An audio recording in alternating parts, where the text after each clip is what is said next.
Hi guys, it's Nika and I am back after a very long time with another character rambles. Today I will be talking about some characters that are, they are minor characters, but they are very important minor character. All the three sims that I will be creating today are Tyler's friends. Tyler, as you know, is one of my mainest original characters, if we can call it that. And he's even in my nickname that I'm using everywhere on the internet.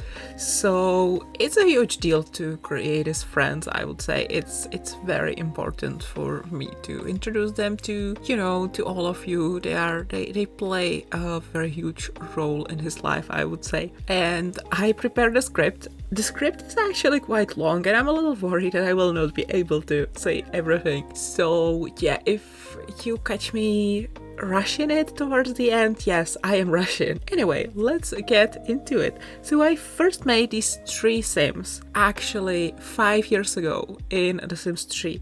And I made them for a story which was basically a retelling of my Rose Legacy Gen 4, which is the generation that Tyler and everyone else was a part of. And I loved this generation, I still love it very much, but I wasn't really satisfied with their original storylines. They were just a mess. Even though at the same time I do kind of look at them fondly and I had a great time with them, but I just feel like they deserved better, and that I, as a writer, I got better over the years, and yeah, they just deserve the best from me, basically. And this Gen 4 retelling, or Gen 4 high school story, as I called it at the time, or Golden Days, which was actually the official story name, but I rarely call the story actually Golden Days. This story actually starts off with Tyler and his 4 other friends. One of the friends was later scrapped. I tried to rewrite this story one more time, it didn't work. But for that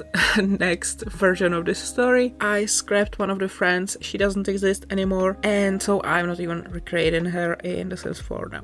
But anyway, these 3, their names are Alice, Thomas, and Blake. I said Thomas real weird. Oh, never mind. Anyway, as teenagers, they used to hang out at Thomas's parents' old shack that they purchased God knows when. They don't really use it anymore, so Thomas and his friends just hang out around there, and they do all sorts of misbehaving here. You know, they have this whole rebellious teenagers thing going on. In fact, Tyler, when he was in high school, he kind of wanted to be the typical bad boy. You can probably imagine. Needless to say, he did not succeed. And yeah, overall it was a very interesting time. They were kind of mean, these guys. Tyler included. They were mean to each other and to everyone else, but it was just a phase. They are okay now. All of them are okay. But anyway, this video is not about Tyler, this video is about his friends. So let me begin. We are gonna start with Blake Gallagher. Blake was probably the quietest of the group in high school, but he loved hanging out with them. Even though he always was the last one to join their weird shenanigans. In fact, he didn't even want to join them sometimes in the weird shit they were pulling. But when he talked back to someone, or when he sort of made a really sick burn, that's how you knew that he does indeed belong in the group. Blake first became friends with Tyler and others in kindergarten, but after that he moved away with his parents when he was 8, and he only came back to Twinbrook halfway through high school or something like that. By the way, I'm gonna be using the Sims 3 world names simply because I'm just used to them for these guys, and yeah, it's just kind of in my head that they grew up in Twinbrook, and then a huge part of the story takes place in Bridgeport and stuff like that. Even though this is The Sims 4 and I should probably find equivalents to those worlds in The Sims 4, but no, I'm gonna use The Sims 3 world names. Anyway, he came back with his mom, who actually got a divorce at that time, and they decided to go together back to Twinbrook. Blake soon found his old friend group, and he did something to Tyler. And look, at that point, Tyler already knew that he was bisexual. But until then, he never crushed on a guy he knew personally. He never until then crushed on a guy he knew in real life. They were always famous people, I don't know, singers, usually singers, athletes, people like that. And so Blake was since Blake was someone he knew in real life and he knew him well, he took that as a huge confirmation that, yeah, there's no doubt I am bisexual. And yeah. So how did Tyler act about this crash? Well, like Tyler, of course. If you're familiar with the character, you know, he hid his feelings away and he was his usual goofy self around Blake. Sometimes he playfully flirted with him, but it was all in a way that Blake truly could have no idea that this playful, goofy flirting, that it was for real. And by the way, Blake is gay and Tyler knew that at that point. So it's not like he was pushing for something impossible and just making Blake terribly uncomfortable. Well, Blake was sometimes uncomfortable, but like it was mostly all just for fun. And yeah, sometimes Tyler crossed the line with his jokes and pranks and everything. So yeah, maybe sometimes Blake was uncomfortable, but at the same time he didn't really mind because he was like, no big deal, Tyler is just like that. Well, I actually made it sound kind of shitty, but it was fine. It was fine. Blake was okay with it. So anyway, Tyler finally confessed to him during a series of unfortunate events that took place in the friend group.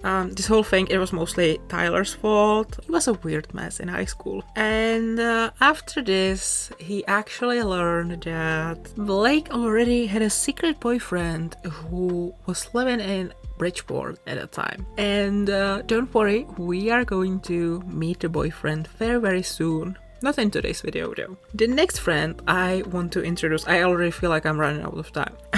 Next one I want to introduce is Thomas. Thomas is literally Tyler's partner in crime. They are soulmates, but not in the romantic sense, but they complete each other as friends. And they both kind of had this passion for music since the beginning, and they were always singing together and all sorts of stuff like that.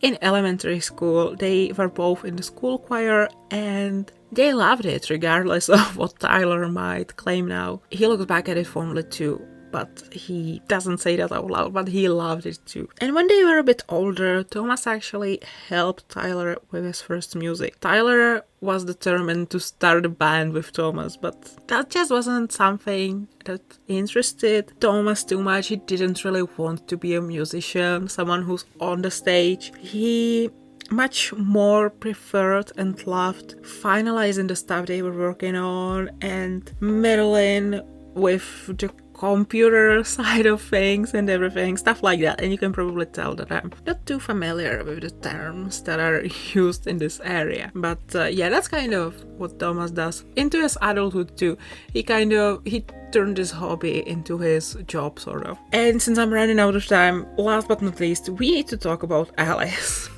Just like Tyler and Thomas, she was very much into music, but she's more of a theater kid. She's always dreamed of becoming a musical actress in Bridgeport, and she can be quite dramatic, even off stage. And her original storyline with Tyler is something that actually bothers me a lot. It was meant to be messy, but the way I made it messy, I kind of hate it. But the basics remain the same, so I can kind of tell you what happened between them. Well, for a long time, Alice actually had a crush on Tyler. And he kind of let her on because he thought it was kind of funny, but there was actually a huge misunderstanding. They both teased each other a lot. It was just how their friendship was. And Tyler kind of assumed that Alice's crush wasn't real, she was just playing with him, and so he just played back. He had no clue that Alice is actually in love with him. And eventually this whole thing kind of led to them sort of dating. And yeah, that's when Tyler finally realized that, oh damn, Alice was actually not joking and he got himself in a real unfortunate situation. He never loved her like that. She was just a really good friend, and besides, he was already crushing on someone else in the friend group. And this someone else was now also under the impression that Tyler is dating Alice. But this whole time, Tyler basically flirted with both of them. And yeah, it was a whole mess. I'm stressed out for him just thinking about it, but hey, he learned a lesson. he learned there's a thin line between being an annoying goof and straight up an asshole. Eventually, he revealed to Alice that he's not really in love with her, and he revealed it once again in a terrible way because he just couldn't help himself. Alice got super mad at him, of course, and then her anger was sort of fueled by Bianca, Tyler's sister. It happened kind of randomly. When Alice got rejected, she bumped into Bianca in a club restroom. Oh, not just Bianca and Sharon as well. And she told them what happened, and Bianca just decided that her brother is the biggest piece of crap on earth and he needs to be punished. Sharon sort of tagged along with them, but she wasn't as thirsty for bad blood or anything. At that point, she was new to Twinbrook, but she already had a few interactions with Tyler and kind of thought that he's not beyond saving. And no, I don't mean that she went sort of, I can fix him. She did not. But she thought that, yes, he's terrible, but he's also truly regretting it and he wants to work through it and become better. She knew that the thought of losing Alice as a friend was terrifying to him. And yeah, Tyler, even if Alice would never take him back, which he completely accepted that he would kind of deserve that, he was like, I need to get better for all my future friendships. I can't let myself be this terrible again. Anyway, long story short, since we're running out of time, it worked. He got past this whole asshole walking red flag era. And I can't say a single bad word about young adult Tyler. Well, I probably could, but he's significantly less than high school Tyler, that's for sure. And by the way, eventually him and Alice became friends again. It took a while, but Alice forgave him eventually, and his sister too. And Alice eventually started dating Thomas. They two had kind of a very goofy, lovingly bullying each other friendship. And one time it just happened. There was no big love story between them. It really just happened, and eventually, years into the future, their son Mason married Tyler's daughter Marie. Well, Mariana, I actually renamed her recently. But yeah, all was well. They all lived happily ever after, and everything turned out just right. And oh my god, I feel like I have no time to keep talking. I'm gonna have to cut out some stuff. I'm out of breath. Yeah, this was a mess, but I hope you enjoyed this video. I hope you liked these Sims. Let me know if you would like to hear about them again. I don't know, maybe I could think of something. And yeah, thank you so much for watching. I love you guys, and I will see you all next time. Bye!